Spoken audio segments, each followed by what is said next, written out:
Rest Stop with Brad Restituto. For 7 years.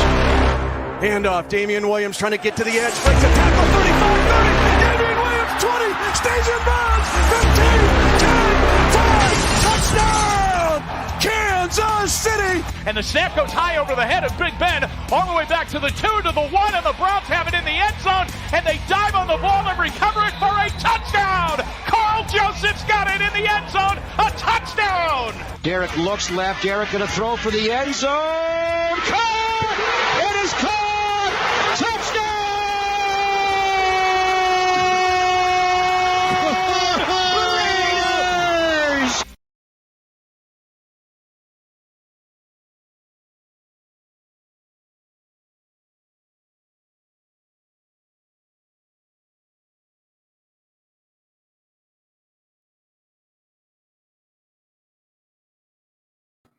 Hey Brad, I don't think your mic is on. Oh, here we go, Spence. There we go. Sorry about that. Talking to a bunch of nobody. I apologize about that. Welcome to the Rest Stop. It's January 28th, 2021. Spencer Ostrowski. You can follow him on Twitter at Spencer the Wiz. I'm Brad Restituto. Follow me on Twitter at Brad the Believer. On Instagram, Brad the Believer, and then the Facebook channel as well. Got a good show for you tonight. Super Bowl 55 coming up in just a little over 1 week. We'll talk a little bit about what's going to be in store for next week's show as we have Super Bowl week. We'll get into some NBA discussion, Spence, as the Lakers last night fell their first road loss of the season to the Sixers, came back tonight and dropped 2 straight to the Pistons. We'll talk a little NBA and some games on the tap for tomorrow. But Spence, I want to start off the show with a little bit of news that's going on. It's kind of taking over the news cycle aside from COVID-19. On people's news, on people's social media feed. It's this big story about GameStop and GameStop stock that skyrocketed to over $300 a share from over a couple weeks ago.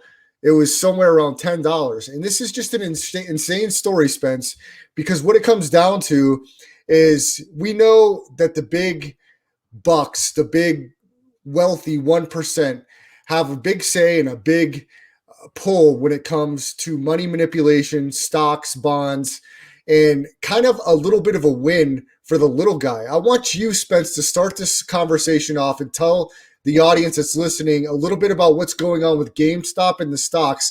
And we'll get into this in some detail about how maybe that ties into sports, because we know sports is run by a bunch of billionaires, and then how it also affects guys like me and you. Spence, the floor is yours. This is a truly fascinating story. So I'm going to take you guys through a bunch of clips, like to break it down, to explain it to its kind of core values. This isn't going to be the perfect run through. This is not going to be like an hour-long podcast that you guys are going to see. But I'm going to start with clip 1. This guy's going to basically explain what has been happening behind the scenes for a very long time that none of us have known about.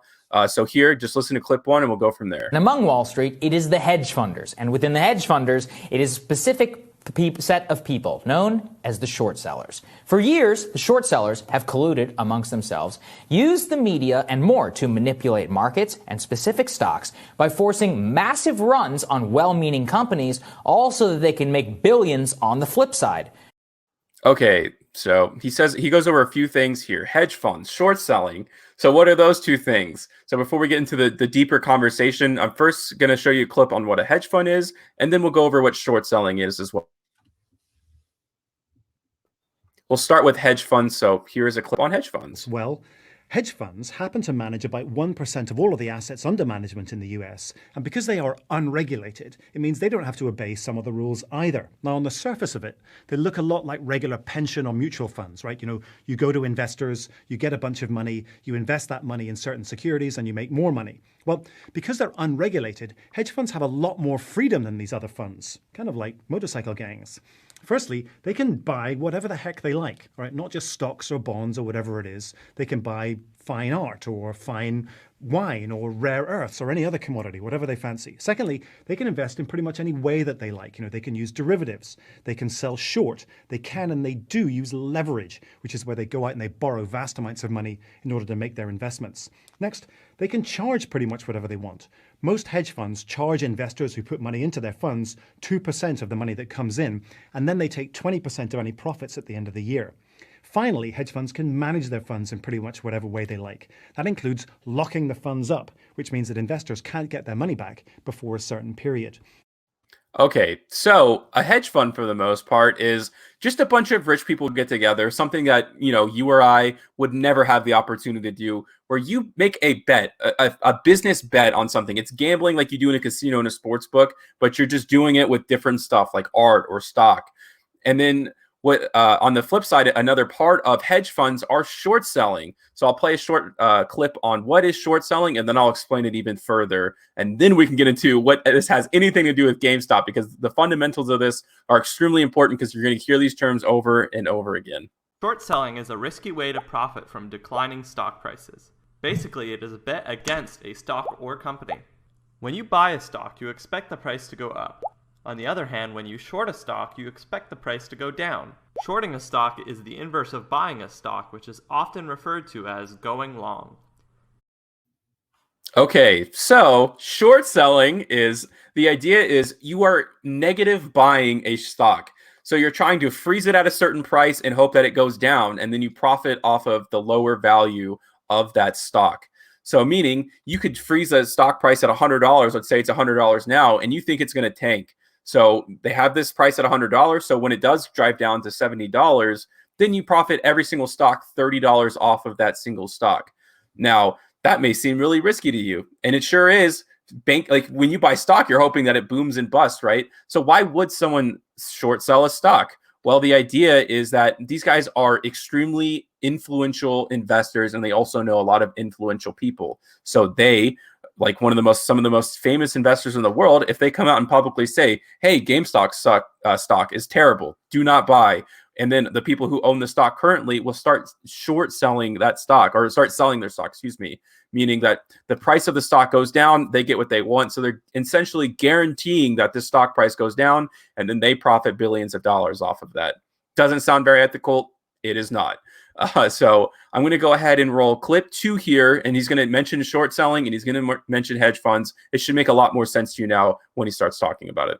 Now, the story of GameStop and its recent market actions is itself a tale of corruption within the Wall Street elite, and how a band of mostly young, underemployed, and spiteful millennials banded together to make them pay a real price for the first time in decades. Major Wall Street institutions like Melvin Capital, which is managed by Gabe Plotkin, took out huge short positions on GameStop stock. They were joined by analysts like Andrew Left of Citron Research in taking the public position that GameStop stock would go down. Now, this is a classic Wall Street maneuver. You take a short position, you and many others in the financial in circle all say publicly the stock is going to go down, which causes people who care about what they do to sell. The stock goes down, they make a lot of money. Boom, just like I explained. Spence, before you continue, I think Brian Bravo is getting hedge fund confused with the old Sega Genesis game, Sonic the Hedgehog, where he jumps through rings, and there's a movie made about him. He's a blue character. Brian Bravo has had a little bit of sauce tonight, so I don't know that he's really following what's going on with this whole deal. If you're just joining us, we're talking about the insane news that's taking over the airwaves, the social media waves. This is GameStop, the video game store that, anybody that's 40 or under at some point in time has probably stepped into one. And if you've ever played PlayStation or any type of video games, GameStop is the little retail brick and mortar place where you can go in and you could buy games.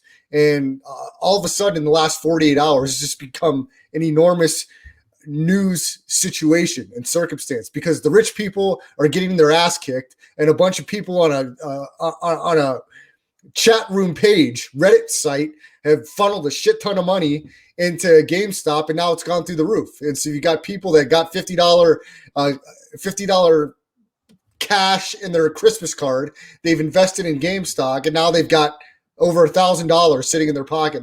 They're feeling fat and happy. And, a lot of these people that manipulate the financial systems that have all this money, trust me, a lot of these sports owners have a lot of pull when it comes to this stuff. Spence, the floor is still yours, though, by the way. Continue on how all this kind of has come together to where we're at now. Yeah. Okay. So now that you understand the fundamentals of what's going on, it's very important that you do, especially when you start talking about it with other people. That way you're informed. So now we come to GameStop. So essentially, I'll play this last clip and then I'll go even further. He explains how GameStop ties into all of this short selling and hedge funding. And you'll see kind of how it works out. The only thing I'll mention with this is you talked about those chat rooms. It's Reddit. It's called Reddit is a website where people just find groups of people who like similar things. This one happened to be r/like Wall Street Bets or something like that, where some guy made a special notice about a hedge fund and they took advantage of it. But then a merry band of people on Reddit, they took notice on a subreddit. It's called Wall Street Bets. It has 2.2 million traders. And they said, you know what? Hold on a second. A user in April 2020 took notice that 84% of all GameStop stock at the time was held in short, a massive bet for no discernible reason. That Reddit user implored others to buy the stock and to instruct their own brokers not to allow their shares to be lent towards short positions of short sellers. This alone caused the stock to soar by nearly 50% in a single day, which, as Bloomberg notes, was the biggest gain in 18 years of the company history. Okay, so there we go. That's the culmination of it. Essentially, someone on Reddit noticed that 84% of GameStop stock was in short sell, meaning 84% of the people who own stock in the business were depending on that business failing.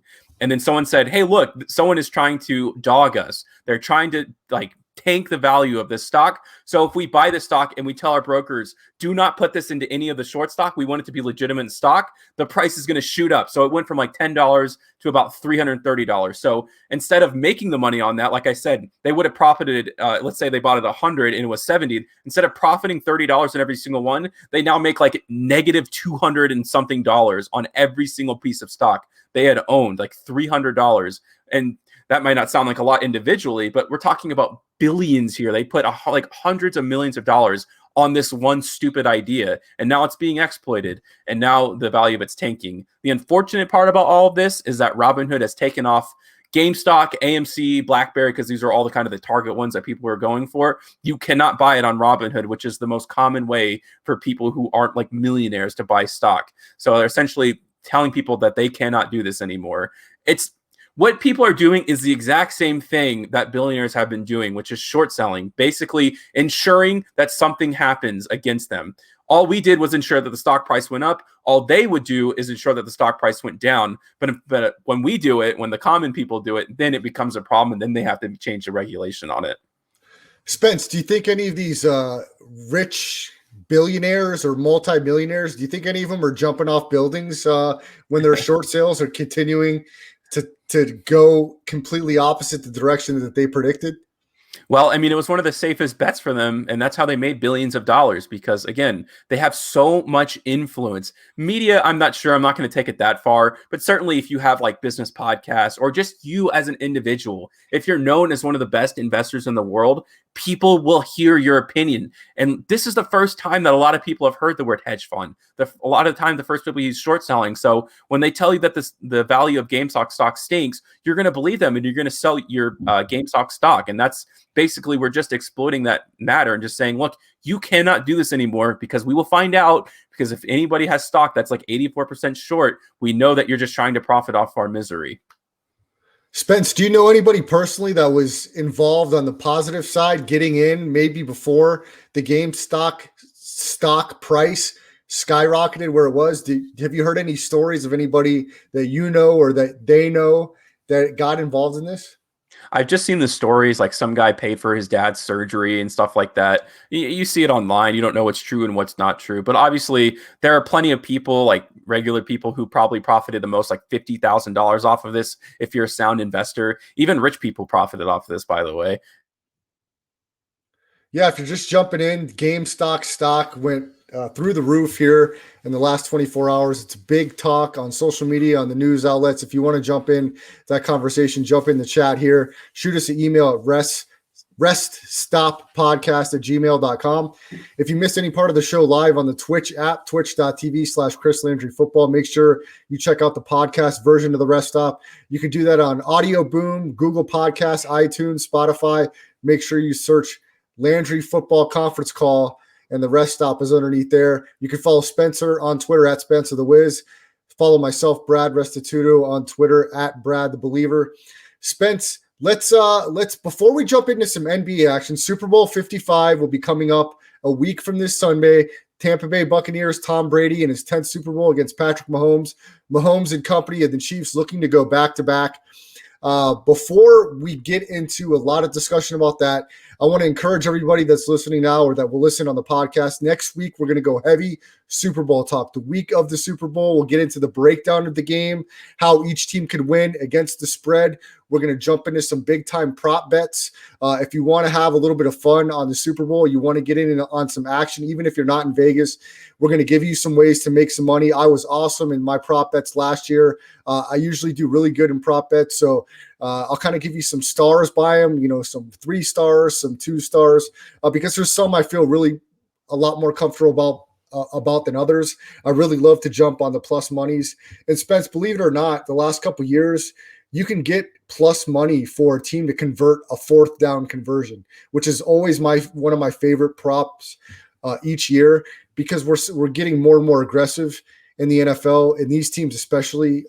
I definitely believe they'll be converting a 4th down. I don't know if it'll be plus money this year, but if it is, I'll be looking to put a handsome amount of money on it. So make sure you tune in Tuesday and Thursday, 9 o'clock Pacific time next week. It's going to be big time Super Bowl talk. We're going to try to have some guests on the show, some former NFL players, some guys that have played in some big games to give some breakdown and some opinions on Super Bowl talk. So make sure you check out next Tuesday and Thursday, 9 o'clock Pacific time, the Rest Stop. And we're going to go heavy into Super Bowl talk and prop bets as well for the Super Bowl, and also support the YouTube channel. You can see all of our podcasts of the Rest Stop. Brad the Believer is the name of the YouTube channel, and we'll also have some more content as we continue to move forward in the year 2021.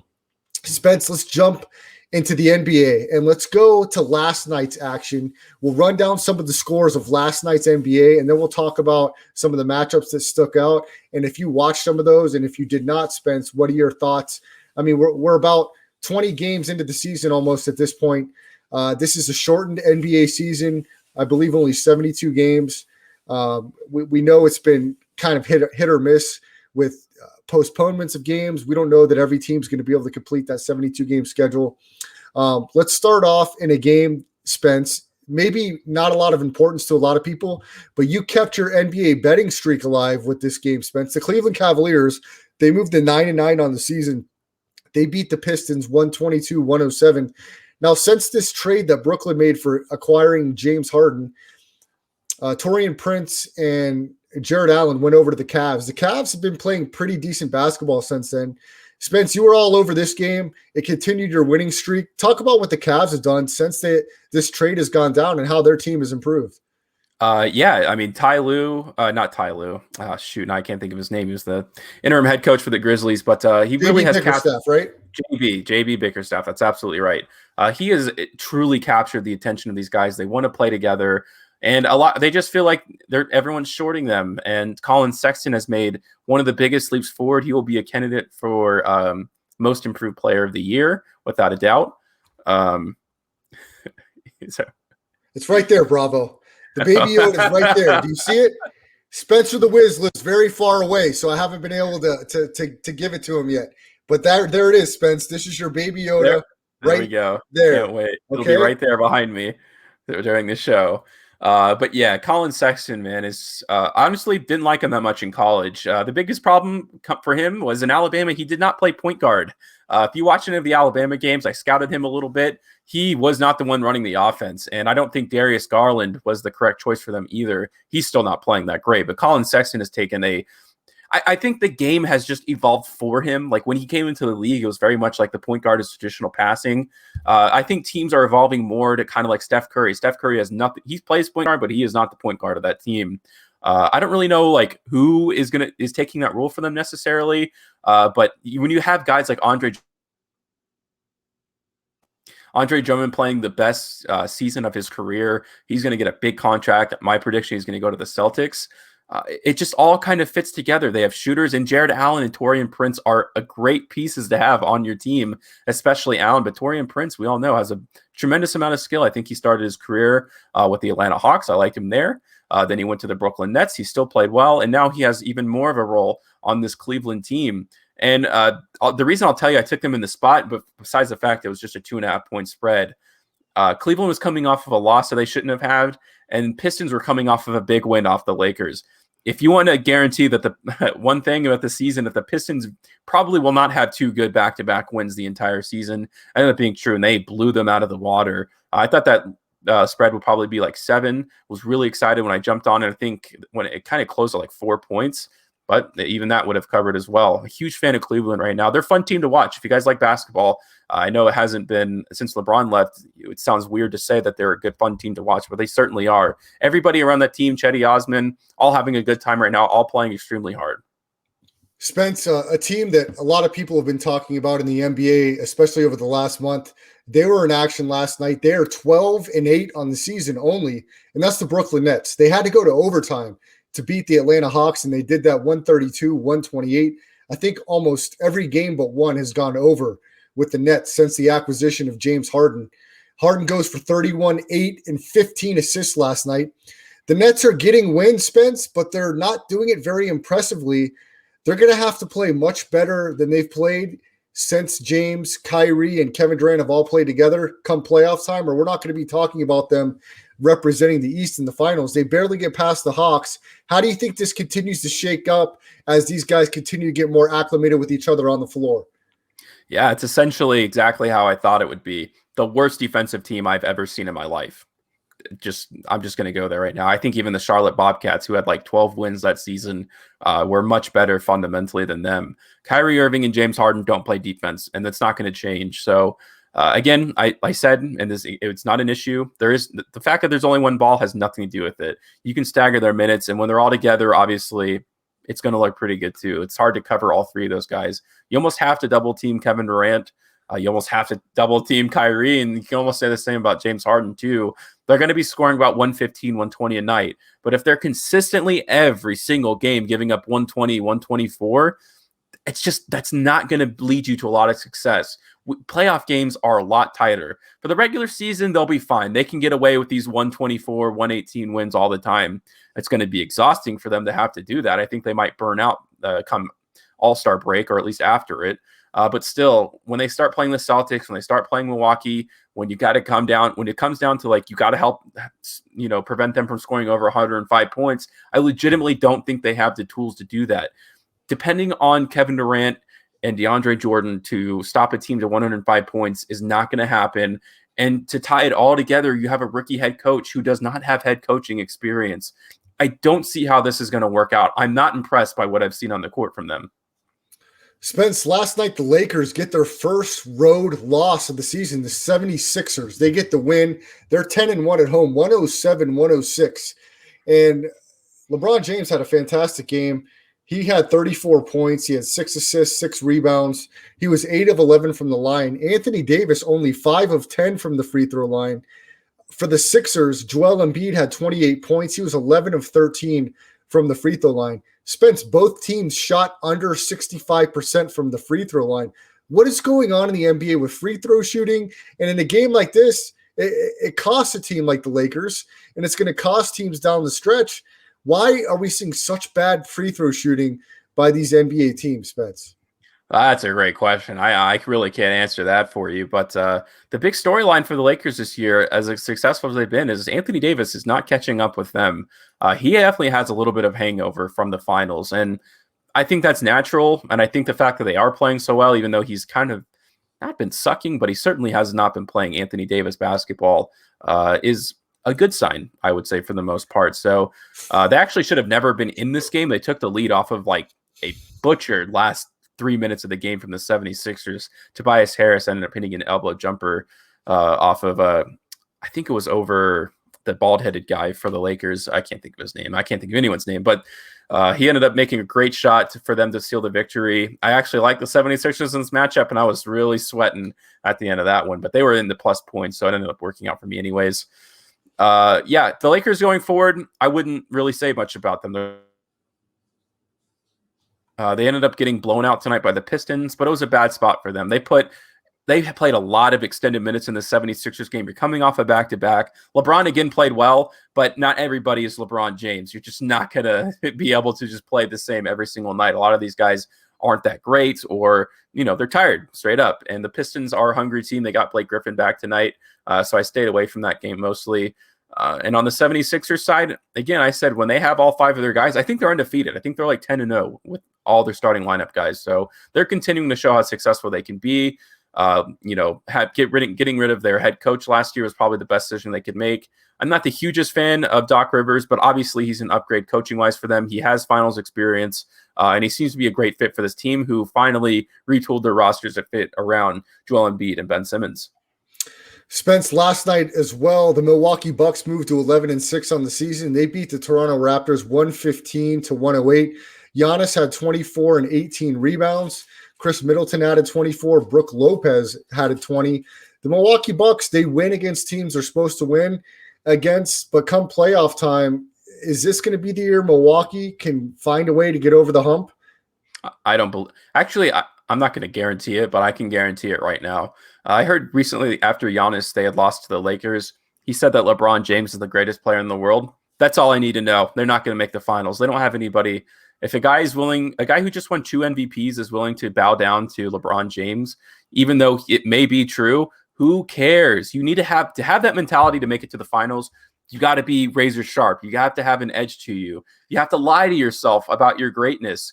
And the fact that he's not doing that, he's just too humbled right now. He has no cockiness to him. It's nice, I guess. I mean, that's the kind of thing I guess you would like to see, when you're coaching Little League. But unfortunately, this isn't Little League. We're talking about NBA basketball. They'll continue to beat the teams they should in the regular season. But in the playoffs, when they make Giannis shoot threes, which he's forcing himself to do this season, they're going to crash and burn just like they always have. Nothing has changed about this team. And Drew Holiday certainly is not going to put them over the hump. That's Spencer the Wiz. Follow him on Twitter at Spencer the Wiz. We're talking NBA action from last night. We'll get into tonight's action, and then we'll talk about tomorrow's card as well. Spence, the Washington Wizards, they fall to 3-11. They get blown out by the Pelicans 124-106 last night. Brad Beal goes off again for 47 points. This guy is a stud playing on a team that is going to be one of the worst in the league. Some were saying he was crying on the sidelines in a recent game. It looked like he's clearly visibly upset about the way this season's going. I know we both think Scott Brooks should be out of there. Does Bradley Beal need a new change, a new team, a new change of scenery? He's saying he wants to get this done in Washington, but man, it looks like a really uphill climb for one of the best players in the game. Yeah, he has put his heart and soul into the Washington Wizards. I think it was this offseason or last, he signed a 2-year extension worth like $47 million, something around that number. And with the hopes that they could turn things around. I like some of their talent. A lot of them are out with COVID-19 issues. So technically these losses don't mean anything. But when you continually score 44 points efficiently, not like chucking up 50 shots and only hitting 15 or something like that with free throws, he's just playing lights out. It's unfortunate to see a guy with this much talent. He kind of feels like the Matthew Stafford of the NBA. It's probably the best kind of one-for-one example I can give you between sports. He's doing everything he can. It's not going to work out for him. He's got to get traded. For him to continue to see the success in his career. There's no one can say he didn't do everything he could for his franchise. Like, unlike James Harden, who said that he gave everything and that he did everything he could, which he did not, Bradley Beal has done exactly that. It's sad to see it happen, but it's time to move on.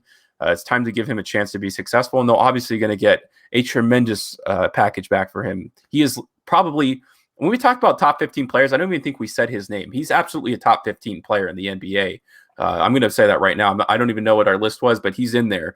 And they're going to get something handsome back for him, probably some young prospect and a lot of first-round picks. I mean, that seems to be the standard for NBA picks or trades now, is the carousel of picks for the next 5 years. They'll absolutely get that. We'll see what else they can get out of it. But they're going to go for the first overall pick this year and hope that their Rory Hachimura, Troy Brown, Denny can all, and then whoever they get next year can start to really reshape this team. And Scott Brooks, I don't know why he's not fired yet. He certainly will not be their coach next year, and we'll see if that new head coach can do something with them. Spence, a team that's quietly got a really good record, the Utah Jazz. They're 14-4 on the season. And I remember watching them a few weeks ago, and they've lost some games and thinking they're not doing that well. I look at their record. They got one of the best records in the league. They beat the Dallas Mavericks 116-104 last night. Rudy Gobert has 29 and 20 rebounds. We've talked about Donovan Mitchell being in that conversation for a top 15 player. The Jazz quietly have one of the best records in the Western Conference, and getting some big-time production out of their newly signed, extended Rudy Gobert, who has a monster game last night. The Jazz, I mean, they've had this team together a little while. Jordan Clarkson, one of the best six-mans in the game. He has 31 last night. Talk about Utah for a second, Spence. Oh, there's a lot to talk about here. So Mike Conley is statistically the best player in NBA right now.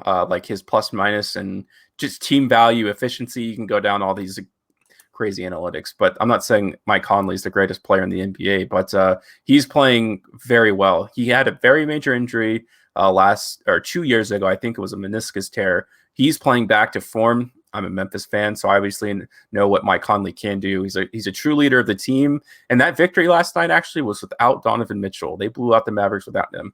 Now, did the Mavericks suck? In my opinion, yes. But still, it's impressive to get a victory like that without your best player, quote unquote. So they're rolling along. I think they do have the best record in the NBA right now. They're riding a 10-game win streak. And they're just, I mean, Rudy Gobert, I think I mentioned this before, is the only player who's ever signed an extension and played better after it. They're getting the most value possible. Excuse me. Seemed like a waste at the time when they signed it, but he's on the next level. He's doing whatever he can for this franchise, and it's helping him out a lot. But the pairing of Mike Conley and Rudy Gobert stepping up their game, Bogdanovich through all of this has actually not been playing that well at all. So he's not even playing well, and they're still winning all these games. And Jordan Clarkson, he is the runaway sixth man of the year so far this year. No one's even come close. The only argument you can make, in my opinion, is Eric Gordon, but they are not on the same tier. Now, if there's a long season, injuries can happen. He can start playing not well. But I think this is the third year that Jordan Clarkson is there. He's allowed to just kind of do whatever he wants on the court. Sometimes it may not be beneficial to the team, but this year he seems to be playing at an all-time efficient level. I think he's shooting 50%, which is ridiculous for the way this guy's a volume shooter.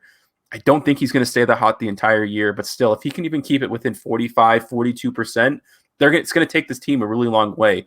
Do I expect them to end the season with the best record in the NBA? No, I do not. But is a top 3 seed possible? It sure is, and it looks more and more likely every single day.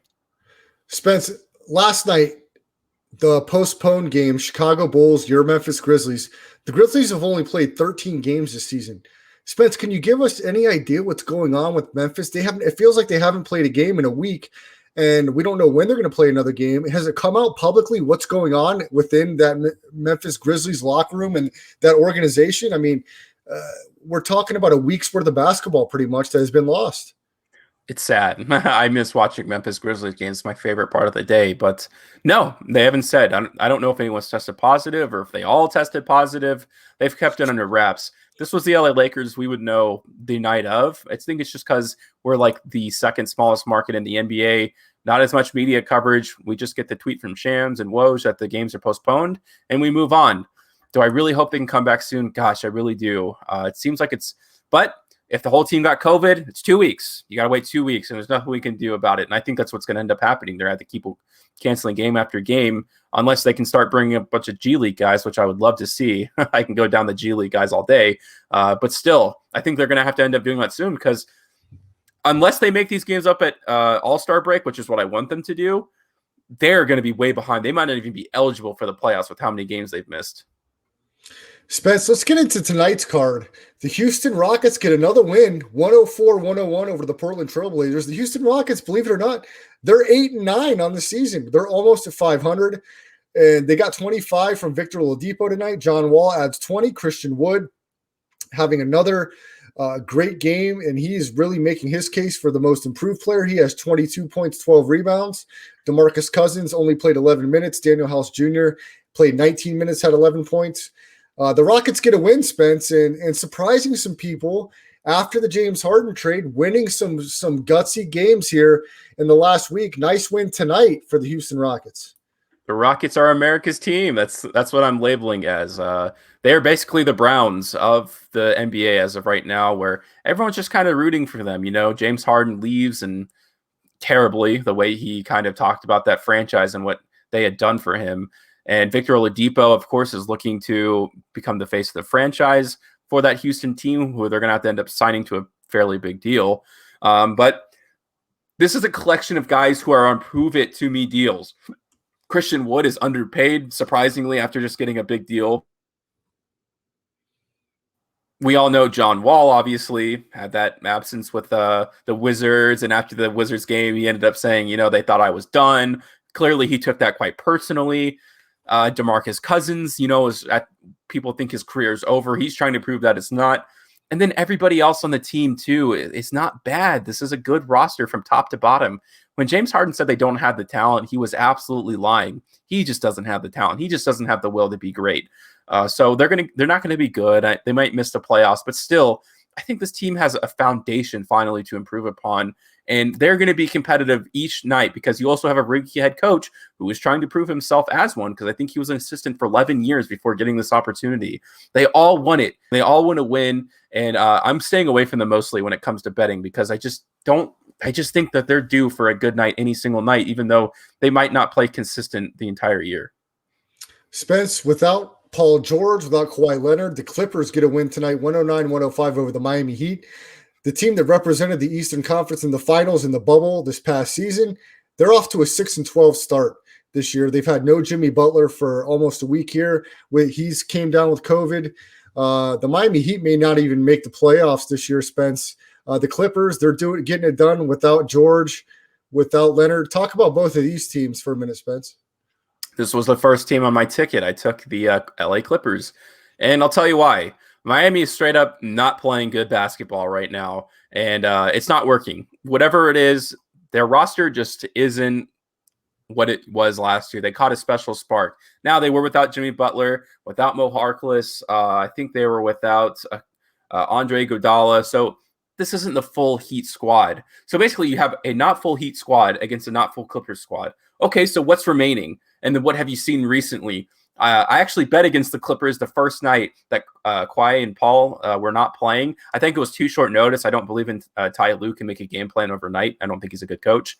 And well and behold, they end up getting blown out. But still, they do play well. When you go down to Reggie Jackson, Nicholas Batum, Marcus Morrow, Serge Ibaka, what's his name? The sixth man of the year for Lou Williams. Those are five guys who are starters on most teams, and some of them were starters on championship teams a couple years ago. So there's no reason for them. I actually like Ian Mann, too, on their team, and just a lot of good prospects all around. They were actually down 17 in the first quarter. I think Miami went 8 for 11 from downtown to start the game, but I didn't believe it was going to last very long. There's no way you can shoot 80%. And then the Clippers ended up going by 17 in the third quarter. Went up by 18 to start the fourth. It was a really close game at the end. Reggie Jackson actually called a timeout when they didn't have any at the end of the game, and it caused a 4-point swing, or technically 6. And then he got fouled after that play, and he missed a free throw. But still, they got the cover. The Clippers are not the worst team in the league right now. Don't let the Patrick Beverley, Kawhi, and PG fool you. This team is the most talented roster in the NBA. I just don't think they're the best. And tonight they actually got the victory, and I think they'll get a few more depending on who they play. Spence, the Phoenix Suns improved to 9-8 on the season. They get it done without Devin Booker, with no Cameron Payne tonight, and they win 114-93 over Golden State, who had all of their guns. Golden State is so inconsistent this year, Spence. The Warriors should beat the Suns without Devin Booker and Cameron Payne. This was the second game. This is what won me my ticket. So I ended up cashing in once again. It's my fourth NBA ticket in a row that I've gotten correct. And I'll tell you the reason why I picked them in this game. So I bet on Golden State both games against Minnesota. Easy wins. Now let's look at the context. The Suns last night, because they were both coming off back-to-back, so no team's going to be more tired than the other. They're playing the exact same. The Warriors coming off back-to-back victories over the Minnesota Timberwolves.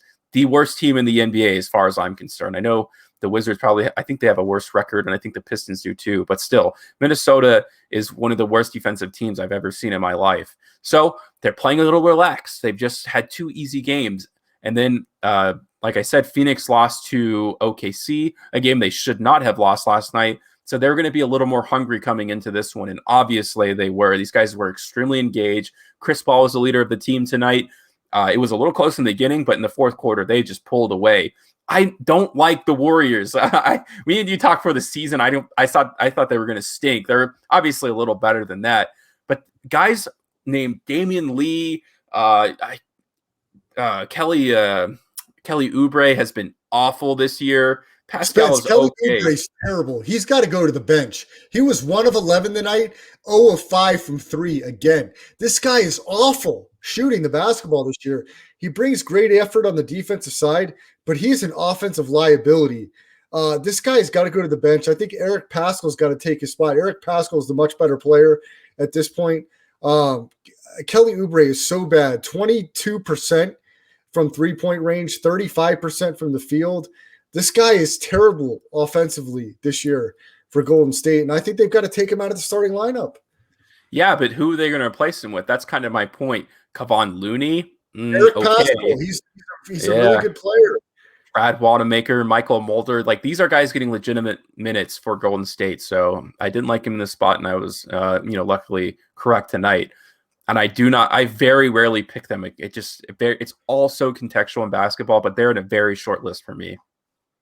Spence, the last game tonight, it wasn't the last game, but the last one we'll go over. The Lakers, they dropped 2 in a row. The Pistons, 107-92. You talked about Blake Griffin back in the lineup.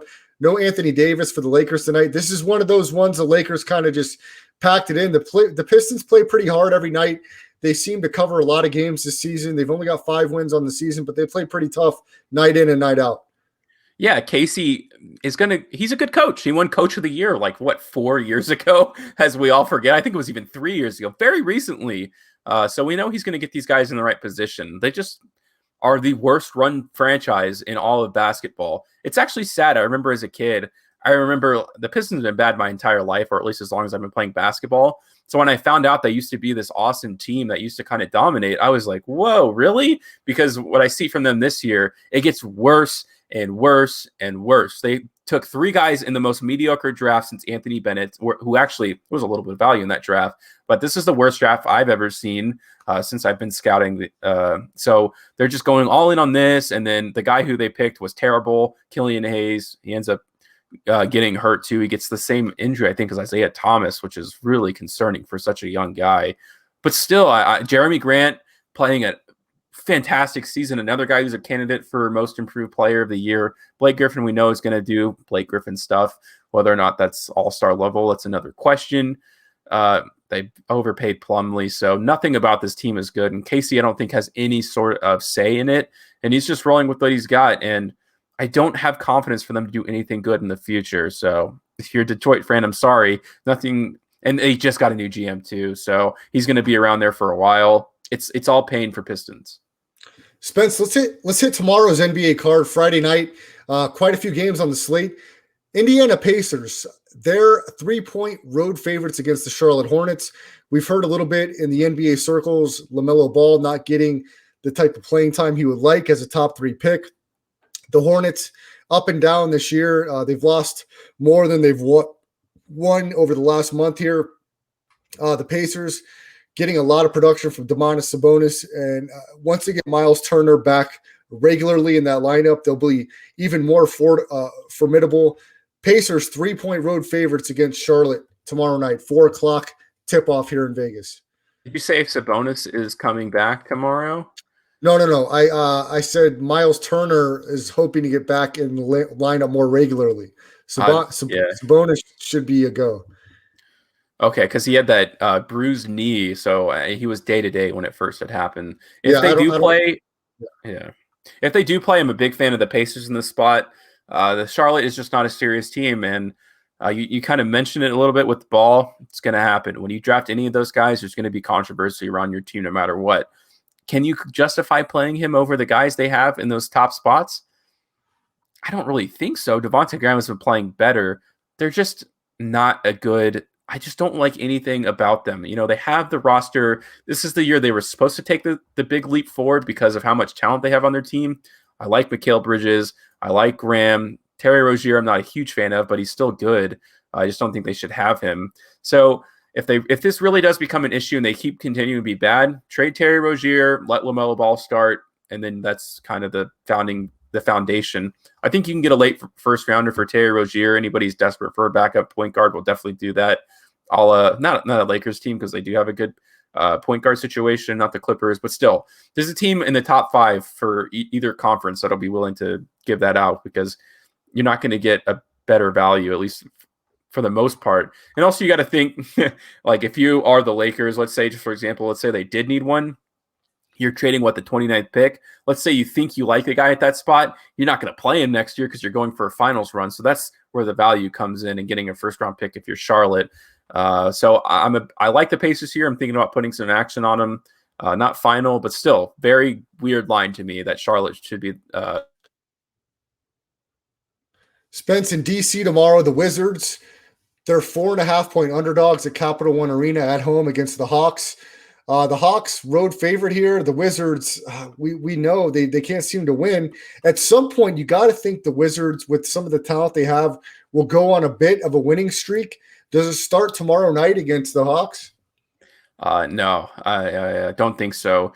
And the Hawks are just really bad defensively. So I think Bradley Beal, if there's a prop, or not a prop, but if you can take a total for Bradley Beal, if it's set at 30 or even 35, I think I would take the over.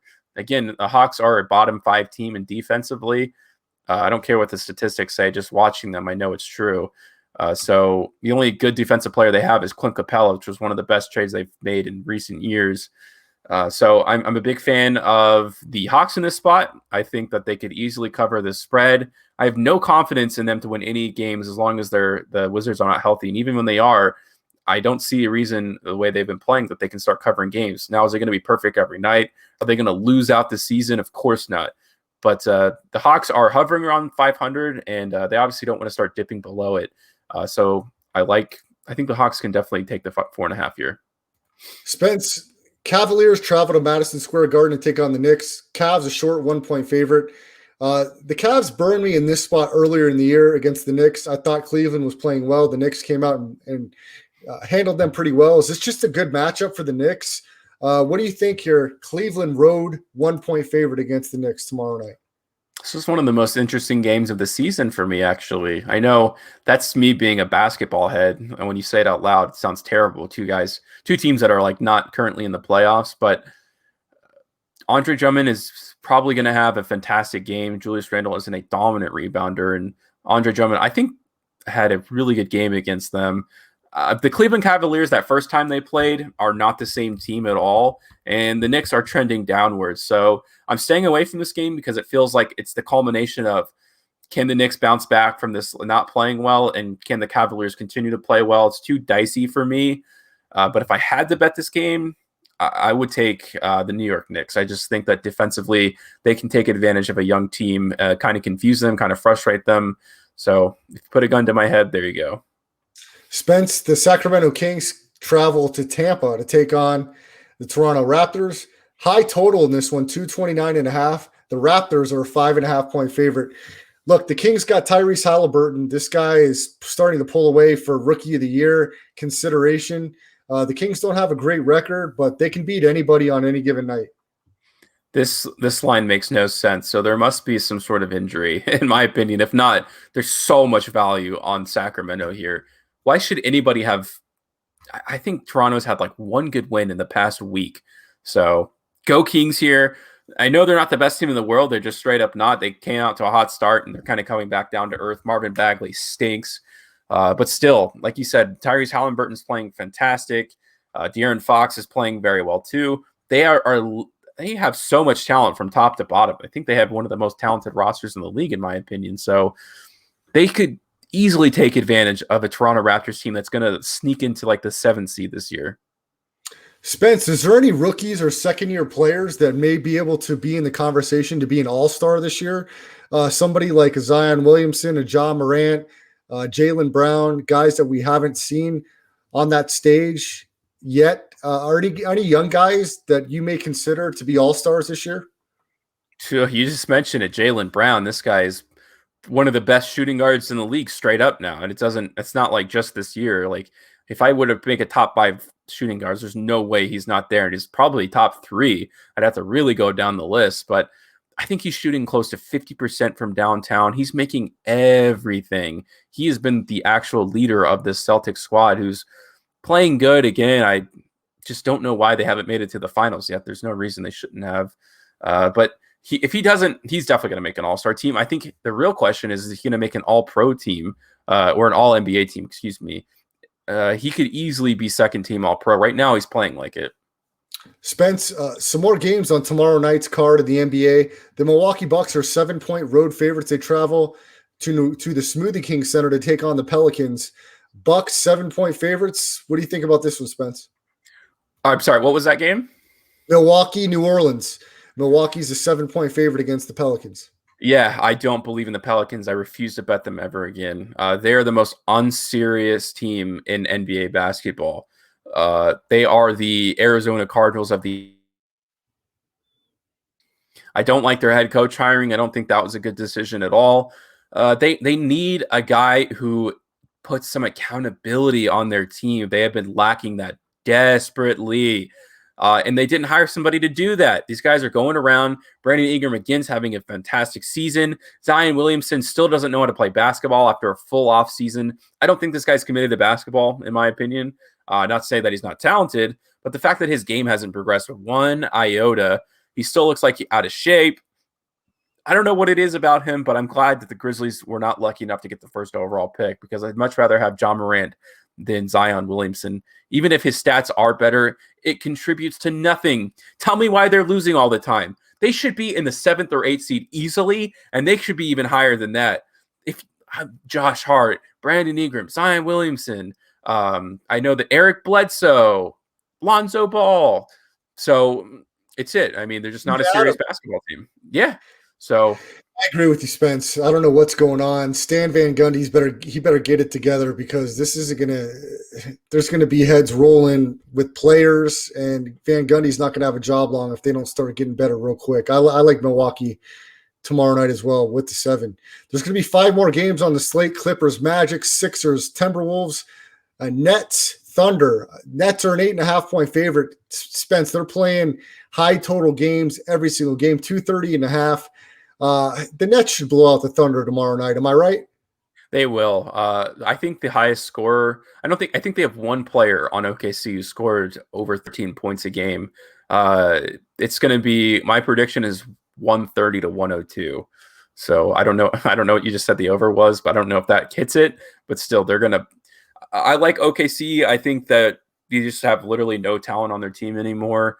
Like Al Horford is probably one of their best players. Shai Gilgeous-Alexander obviously takes that title, but secondary to that, it gets a little dicey, especially when you have guys like Dort who are playing significant minutes for them. But it's nice to see a team that plays so hard. It's kind of one of they're not fun to watch. I'll tell you that right now. But if you're a true basketball mind, you like defense and you like team play, they're one of the best teams in the league at doing that. There you go. The Nuggets take on the Spurs and the Maverick Jazz. Spence, give us one game tomorrow that you'll be keeping a close eye on and maybe one that you'll be looking to play as one of your favorites tomorrow night.